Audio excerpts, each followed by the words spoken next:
लगही सुतालिए ए अम्मा बैठ ना नीचे बैठ बैठ सोफिया मरना बैठ बैठ रे माई बैठ आमा हो भी अम्मा अम्मा का तो दामा उखड़ गइल बा बैठ यही से लामा भागल बिया कैसन बेटा के जन्म दिले बड़ू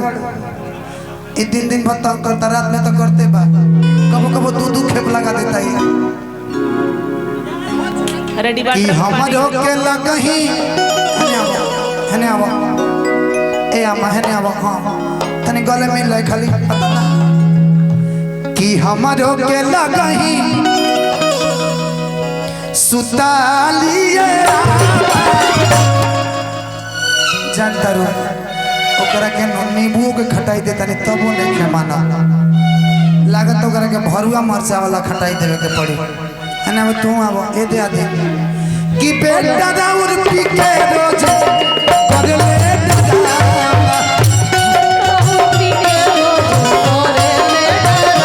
हम ढोक के लगाई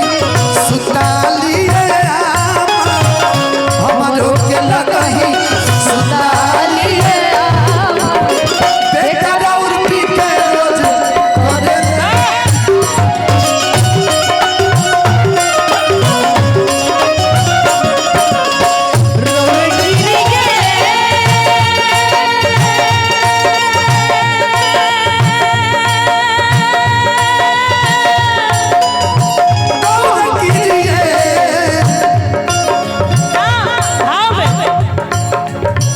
रौरे गिरिए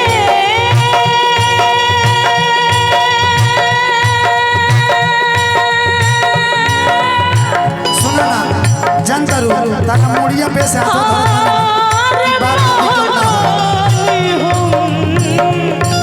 ए राजा कहियो माहुर करे मोर जाई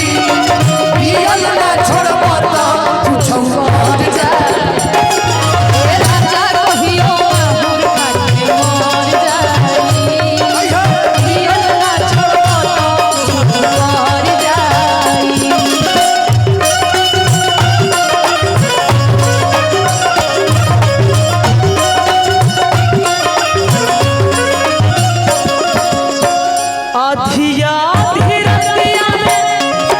हमरा के जगावे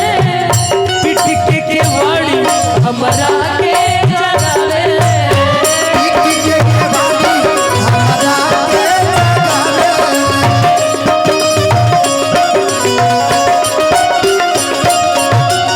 आधी आधी रतिया के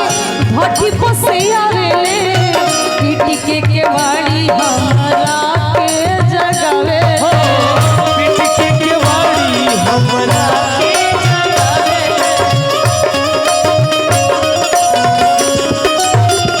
हे अम्मा जी कि मारे खाती दौलत लेके मार देंगे फाड़ देंगे हजे पसवा के खामा बेटा दाउर पी के रोज करे ले दादा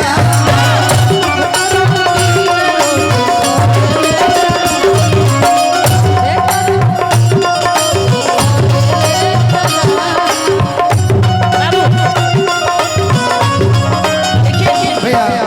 जानती हैं जब से मैं आपको देख रही हूँ चलते रहे भैया चलते रहे बड़ा ताकत रहते तुझको साझ सवेरे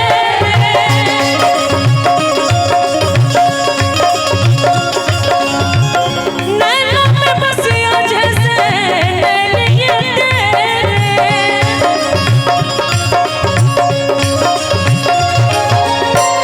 ताकत रहते तुझको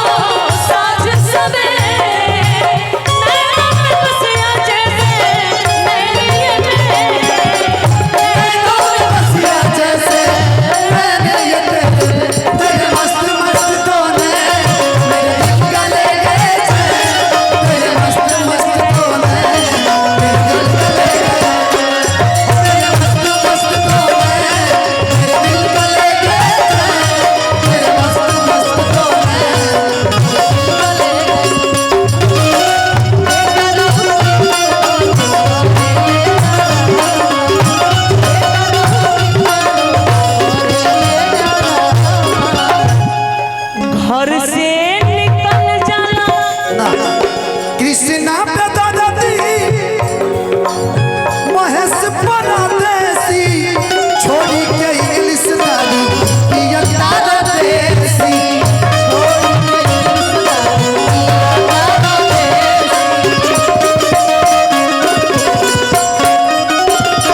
ओकरा बाद सोनू भैया से गवाल जमने के